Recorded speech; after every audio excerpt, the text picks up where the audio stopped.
Hi, it's Claudia, and in this video, we are going to talk about this particular book that has had a tremendous impact in my life, and it is called When Sorry Isn't Enough.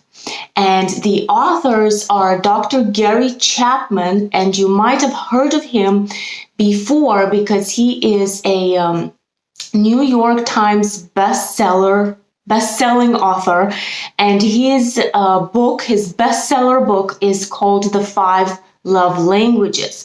So he's one of the authors, and then the other author is Dr. Jennifer Thomas.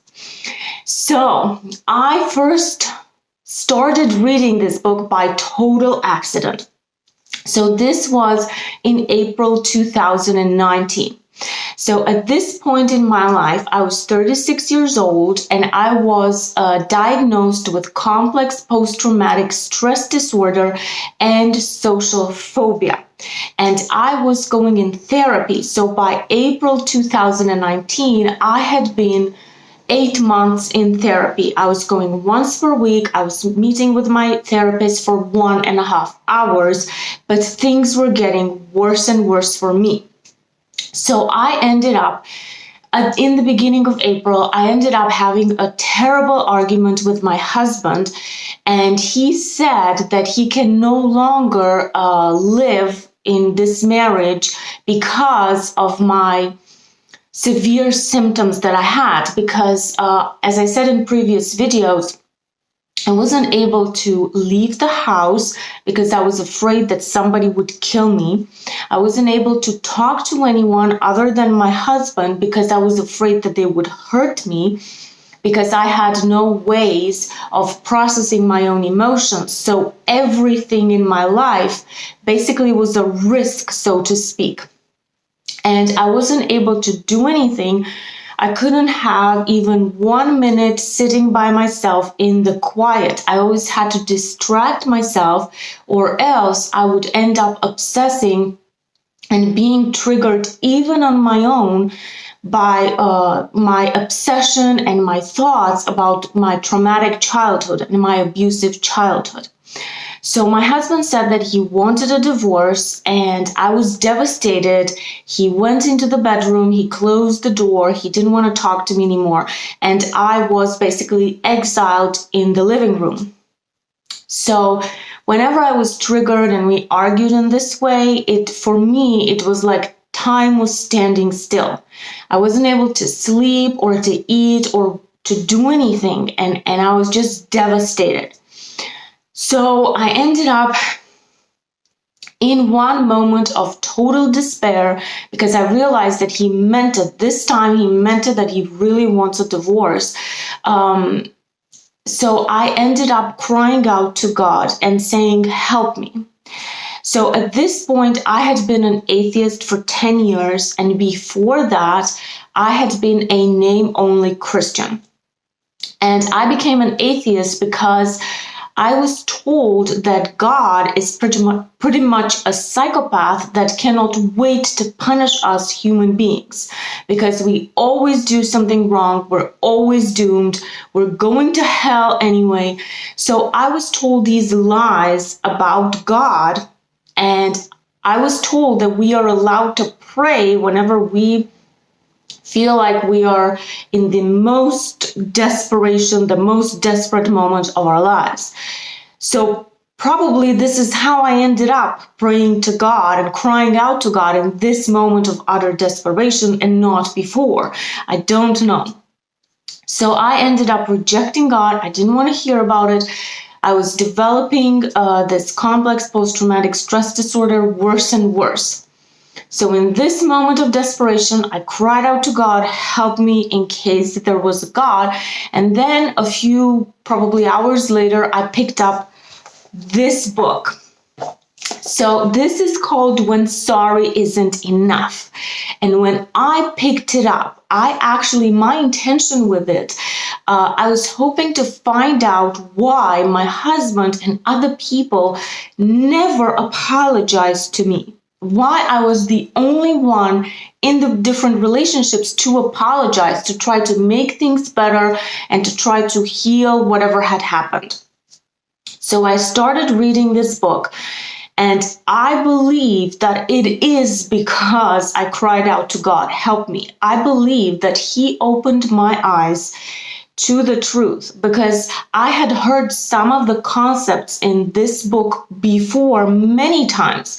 I even believed them, some of them, but it never clicked with me the way that it did when I read this book. So this book is actually about the 5 apology languages. So remember, this author, he has this book, The 5 Love Languages. So this is about the 5 apology languages. So I had no idea that this was a thing, that people apologize in different ways. So when I was growing up, as I talked about in previous videos, so I grew up in a very abusive environment. And what was happening is that I was subjected to all kinds of things that I understood that they weren't right, but I had no way of processing them, no way of handling the situation, no way of stopping the situation. So in my own mind, because I was born into this, so I didn't know anything better, I didn't see anything different modeled for me.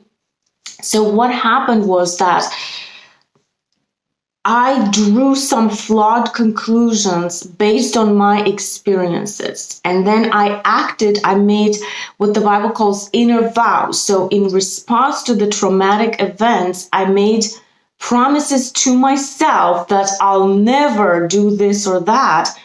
And then I ended up pretty much judging or evaluating everything that was happening to me based on these filters and on these flawed and false beliefs that I developed because I didn't know the truth. So basically, obviously, I was repeatedly abused and I was in different traumatic situations. So I drew the conclusion that my parents did those things that they did because they never said, I'm sorry for whatever it is that they did. So these are my 2 apology languages. So the first one is expressing regret, saying, I'm sorry. And the second one is accepting responsibility, saying whatever the thing I did was and saying I was wrong. So because my parents never did this, and because they kept abusing me in different ways, I drew the conclusion that one needs to say these words in order to be able to change. So this was on one hand what I believed an apology to be. So I didn't realize that other people have different ways of apologizing, and I probably missed it. I definitely missed it with my husband because he has changed, and me too, but he used to have a different apology language. So on one hand, I expected people to say the words, I'm sorry for whatever, I was wrong.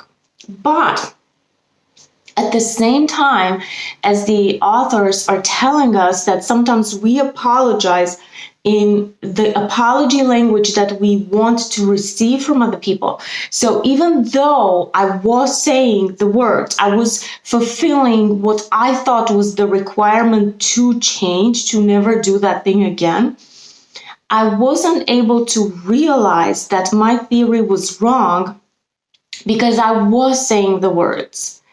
And still I kept doing the same thing, and I had to keep apologizing for it. So this book has helped me to understand for the first time in my life, and I know that this sounds unbelievable, but it helped me to understand for the first time in my life that people really are different. And I used to say this all the time. I just never really understood it. So let's just look at the 5 apology languages and what they are. so that we understand, just like it happened in my case. So my husband has a different apology language. And for 9 years of our marriage, I was waiting for the first two that the book talks about, the first two. And then he was apologizing in a different apology language. And I ended up believing that he never apologized. And I ended up believing that he was exactly like my parents. And then he would never change. And I would be doomed to live like this or get a divorce, which I didn't want. But in fact, I was so wrong. So let's just look at the apology languages just to see that people really are so different. So the first one is expressing regret. So this is saying, I'm sorry. The second one is accepting responsibility, saying, I was wrong. Making restitution is the third one. How can I make it right? The fourth one is genuine repentance. I want to change. The fifth one is requesting forgiveness. Can you find it in your heart to forgive me? So this is so interesting because I feel like God just opened my eyes to this part of the truth and of the reality that people are different. So it's very possible, it's most likely that people had been apologizing to me the whole time. I just never knew it. And because I was the only one, in my opinion, who said, I'm sorry for, and I never heard it from anyone else. And because I didn't have any emotional skills to process my emotions and to have successful relationships, what happened was that I just cut them off. I just stopped talking to everyone. And by last April, so April 2019, I was only talking to my therapist and my husband. That was it, no one else. So my husband's apology language is actually genuine repentance. So what was happening in our particular case was this. So I believe that in order to stop doing the hurtful thing, one had to take responsibility to say, I'm sorry for whatever, I was wrong. So my husband never did that. And then I started acting out of fear. I tried to make him apologize so that he can change, because I didn't believe that people could change without the words and the acknowledgement. So whenever he hurt me because of my complex post-traumatic stress disorder, that meant that I would get triggered. So the way that this manifests itself in reality is that, let's say he said something that I thought was rude. It wasn't necessarily rude, but I thought it was rude. And instead of dealing with it, okay, let's say he was rude. So, okay, we're dealing with it and we're moving on. I was basically taken back in my brain to all the other times that someone was rude to me that I was never able to process and let go of. So all the hurts from my whole life, all the traumas, all the hurts or the wounds, they were all present in the moment of the time that I was being triggered. So I wasn't able to cope with the emotional response, and then I would do the wrong thing, and then I would need to apologize, and then I wasn't able to think clearly either. So I was kind of like trying to force my husband and tell him and shame him and guilt him that, look, you're not such a good person because you won't apologize this way.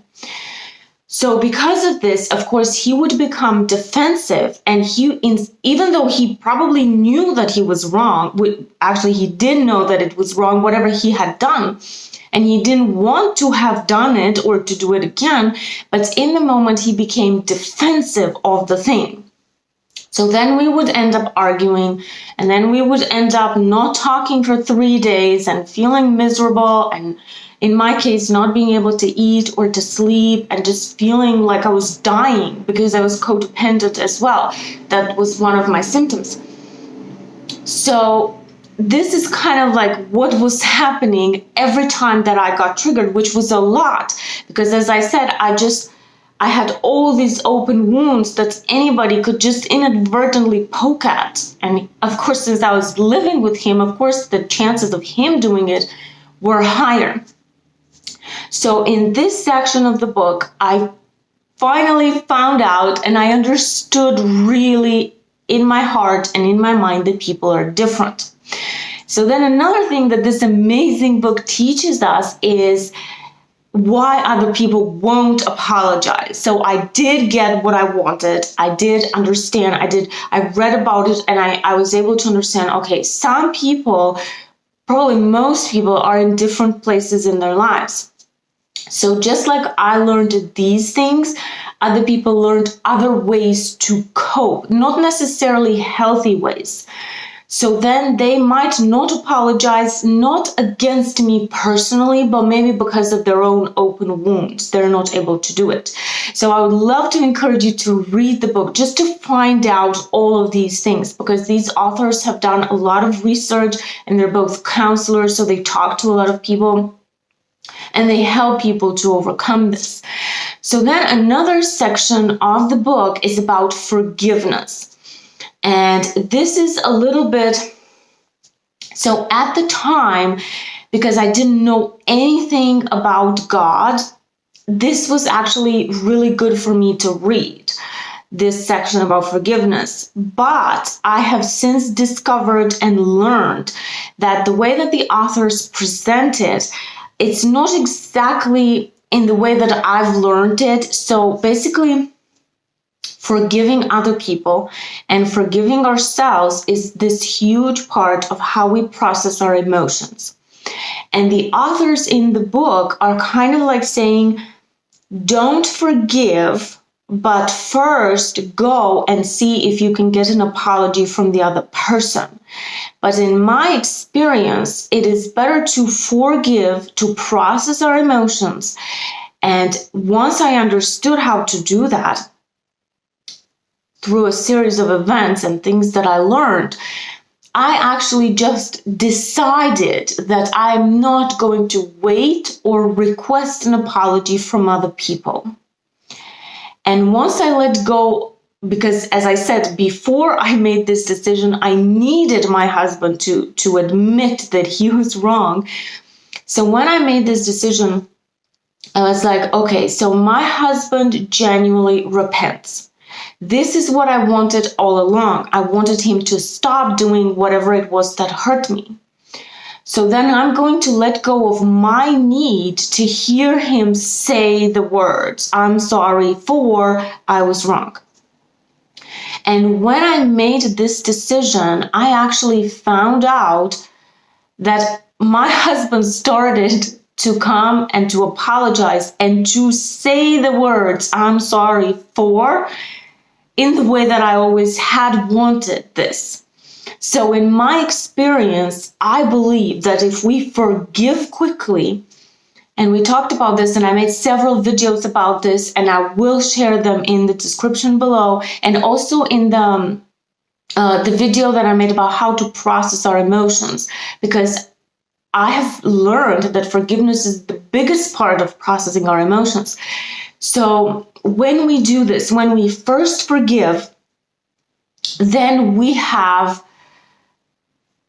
a clean slate. We are able to give a clean slate to the other person. And then they no longer feel the need to defend themselves, to defend the fact that they're not a bad person, even though they made a mistake, which is very easily, it can happen easily in that conversation. As the authors say, you know, when you go to ask for an apology, especially nowadays when most of us have not learned how to process our emotions, I think we run the risk of further damaging the relationship as opposed to restoring it, which basically the authors say that is the goal of asking for an apology. But we can absolutely 100% move forward. And in fact, the authors actually say this, that So basically their steps are like this. So someone offends you, you don't forgive, you go to have an apology, to ask for an apology. And if they apologize, then the relationship can be healed. But if they don't, then they say you have to release your anger about them, but that's literally what forgiveness means. So I have found this far easier if I forgive first, and if I don't need the apology, which can lead very quickly to codependency and needing other people to do all sorts of things. And if I forgive, and then I have found it that people come to apologize because they've realized that they have done something wrong. And they, as I said, they no longer need to defend themselves and to prove themselves and show themselves that they're a good person, because they no longer feel attacked. Even though we're not necessarily attacking them, but again, if we haven't learned how to process our emotions, how to communicate effectively, how to handle criticism, it's possible that as nice as we are asking for the apology, they might not take it that way. And as I said, then we just further damage the relationship and we get further apart as opposed to closer together. So this is the part of the book that I had trouble with. So initially it was good because I was like, yes, I do want to have the apology. But then once I let go of it, I realized that that's just much easier. So then another amazing thing that I learned from the book is there is a chapter. So there is this chapter about forgiveness, which I found kind of convoluted and like not straightforward. And then there is this chapter about forgiving ourselves. It's called Choosing to Forgive Yourself. And I want to read to you a tiny quote. This is the thing that has changed my life. Basically, I just realized by reading this one sentence, I think God just opened my eyes and gave me the hope that maybe I can be healed from complex post-traumatic stress disorder, which no one else ever said that was possible.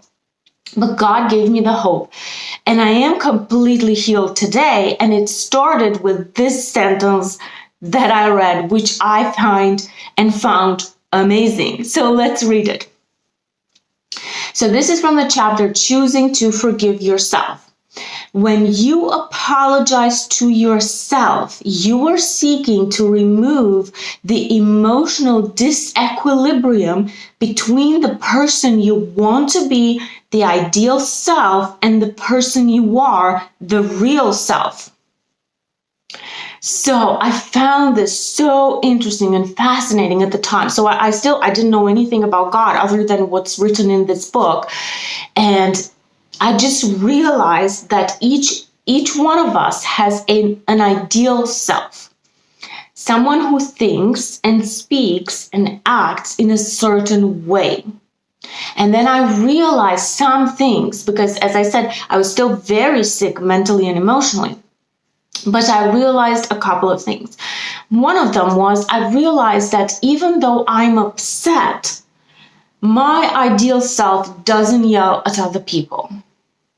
So this was revolutionary for me and in my life because I used to believe before I read this sentence that basically because I was abused as opposed to other people who had just been through stuff but not deliberately abused for years, I thought that I couldn't change, which is how I became codependent. So I was asking my husband to overcompensate for my lack of skills, which I didn't believe that I could learn. So I thought that everyone else could change the way that they thought, but not me, because I thought I was permanently damaged because I was traumatized. And I was thinking maybe other people weren't really traumatized, so those people could change, but not me. So reading this sentence in the book helped me to understand that I do have an ideal self. My ideal self doesn't want to yell. this was my starting point, and doesn't yell. And then I was thinking, so now all I have to do is learn how to not yell, how to handle those upsetting situations without yelling. So this gave me hope. And then, I find this fascinating that at the same time, my husband found Pastor Jimmy Evans on YouTube, and then I started my inner healing journey by watching his videos and doing his apps. He has 2 inner healing journey apps, and one is called Inner Healing and one is called Total Freedom Journey. So basically, this sentence led me to close that gap between my ideal self and my real self. So I learned from this book and the 5 Love Languages book and Pastor Jimmy Evans, his sermons. I started learning these mental and emotional skills that Jesus is teaching us in the Bible, and I just closed the gap. And right now, when I'm upset, first of all, I don't feel that uncontrollable anger because I have been able to close all those wounds, to heal all the wounds and all the hurt of my past. So now I don't even get angry anymore. But if I do get hurt, I don't get hurt to the point where I need to yell or I feel like I want to, or it's just out of my experience. So this is the book that started it all for me. So I believe, obviously, as the authors are talking about, that each of us has an ideal self. And what I discovered later, and this book is the one that opened the door to God for me, because this book is talking about God. The 5 Love Languages book doesn't talk about God so much. So I realized that I learned that Jesus teaches us healthy mental and emotional and relationship skills. And then I realized I want to be that ideal self that does the things that Jesus teaches us. So this is how I ended up being healed from my complex post-traumatic stress disorder.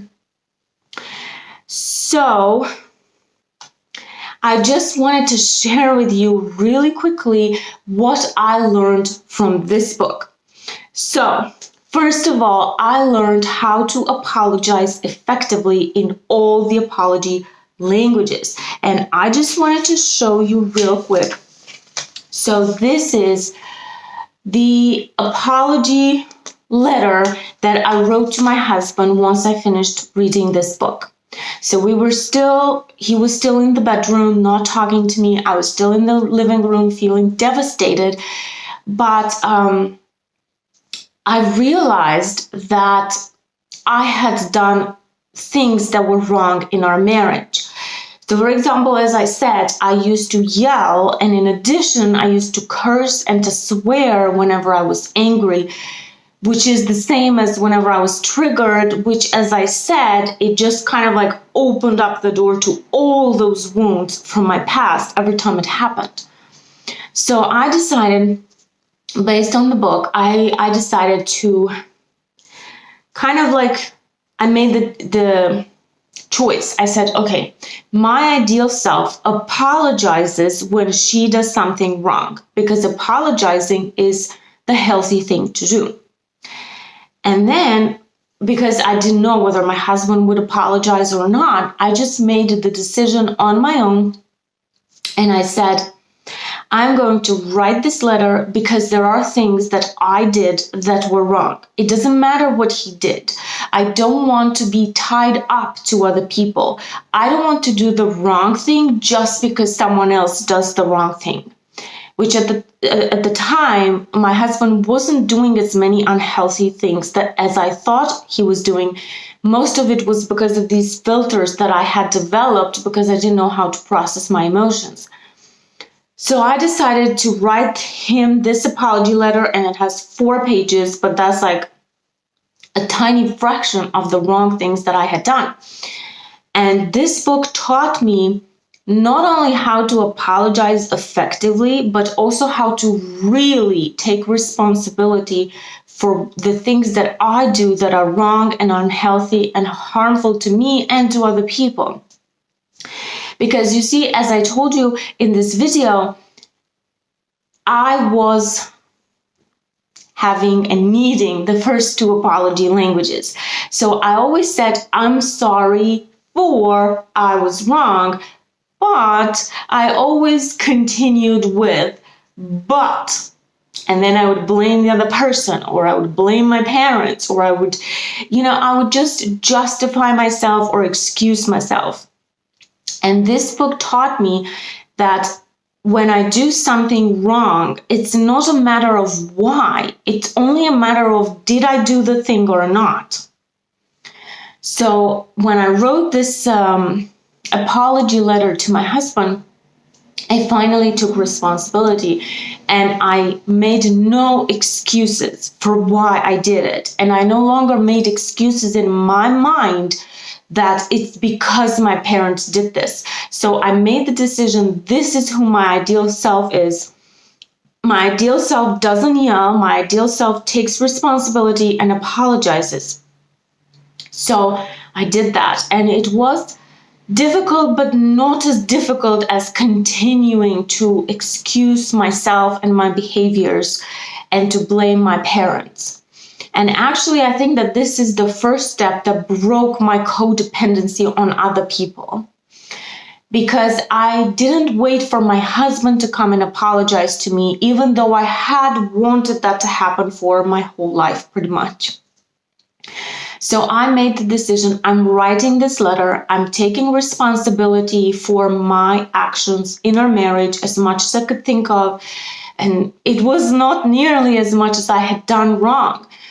And I said to myself, I am going to give him the letter, whether he apologizes or not, whether he forgives me or not, and I'm not going to get upset with him. I'm going to let him make the decision for himself. And this is something that I learned from this book. I really understood that other people can choose something even if I think it's wrong. So this book literally changed my life because, as I said, it was the first step in understanding that people are different and accepting the reality that other people get the opportunity and they have the ability to do the wrong thing, but my ideal self doesn't have to be dependent on them. That no matter what other people do, I can still do the right thing, which then I later found out Jesus teaches us, and now I'm doing it. So this has been an amazing book for me. It totally changed my mind, my life, and my mind. And I think that this, other than the Bible, this is the book that has had the biggest impact in my life. And when I opened it, I had the totally wrong reasons, but as the Bible teaches us, God works all things for the good of those who love him. So I also learned in this book why other people won't apologize, and I learned to accept that. I learned that I can practice being okay with other people doing the wrong thing, because the truth is that they had been doing the wrong thing all along. And my needing them to change, which they weren't going to, not in that way anyway, it was just hurting me, basically. It wasn't hurting anyone else. I was the one who was holding myself in a state of being upset and needing them to do the right thing, which some people never did. I mean, my husband did. He started, and he never read the book or any self-improvement book, but he started apologizing to me in the way that I always had wanted to once I let go of my need of him doing that. So then, in the last part of the book, the authors are giving some examples of people having apologized and how that turned out. And that also gave me hope, because some of these experiences, I found them very difficult. Like someone, for example, there is this story of someone who had been sexually abused by her father, and she made the decision to apologize to her parents for not being an easy child. And at the time, I thought, oh no, she shouldn't have done that. That was terrible. But as the authors say, what happened was that when she apologized, then her father apologized for the horrible things that he had done.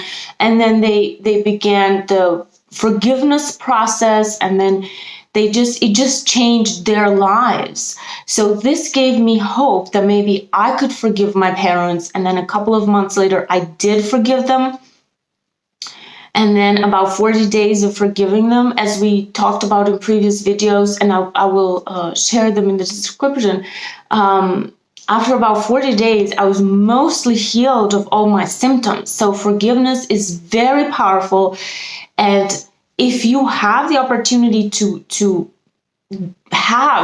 for someone to apologize to you, that's amazing.